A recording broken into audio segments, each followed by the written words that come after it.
Okay, this next video involves a new function to the program. It is a function to allow you to import data from other applications. I received a few requests to add this to the program. So here's the video on how to use a new function. What you want to do is you want to make sure you're on the main application window here, and as you can tell I have a collection here named Hard Rock Pens, and it's currently empty. I'm on ID number 1. So what I'm going to do is click File and Import Data. This will give a brief explanation on some of the things that will be helpful in your import file. So let's go over those. You're going to, number 1 says to customize the fields in the application so that they match basically the fields that you're going to import, which would make sense. If you have data that you've entered for the past couple of years, obviously you want to customize my own collectibles to match the fields that you've been collecting. You know, obviously it makes a lot of sense. So down here is video number 1 on how to customize fields, just in case you have not seen that yet and you're not aware of how to do it. So part 1 is to customize the application to match or to make similar what you have in your import file. Now your import file, number 2 here, says should be CSV or TXT format. So basically you would take whatever application you're using, or Microsoft Excel, or whatever you're using, and you would export everything to a CSV file or a TXT file.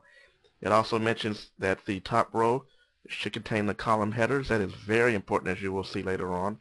So the top row must contain the column headers, and then each field should be separated by commas.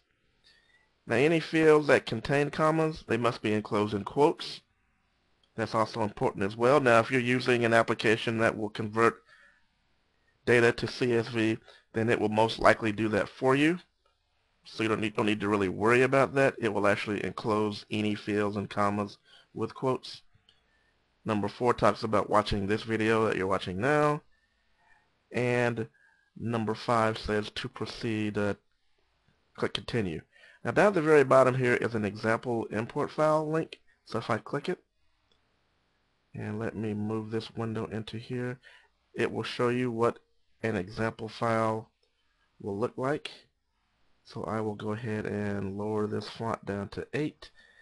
So as you can tell, the top row here is the column headings, and that each one of the columns are separated by comma. So as you can tell, it's a very neatly laid out file, and obviously the purpose is for my application to go in and read each one of these columns and then match the data below it to put it into the right columns. So I'm going to close that, and I'm going to click continue. So the first step to import is to actually choose the import file itself. So I will browse to my file on my hard drive, and I have it called Pen Listing 2009 Short. Now keep in mind that this is an import for Hard Rock Pens. Once I select it, it gives me a list of all of the column headers. Look at the column headers very carefully, and if everything looks okay, then you can click Preview Data.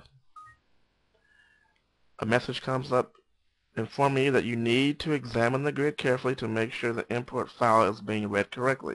So what I mean by that, let's move this into here.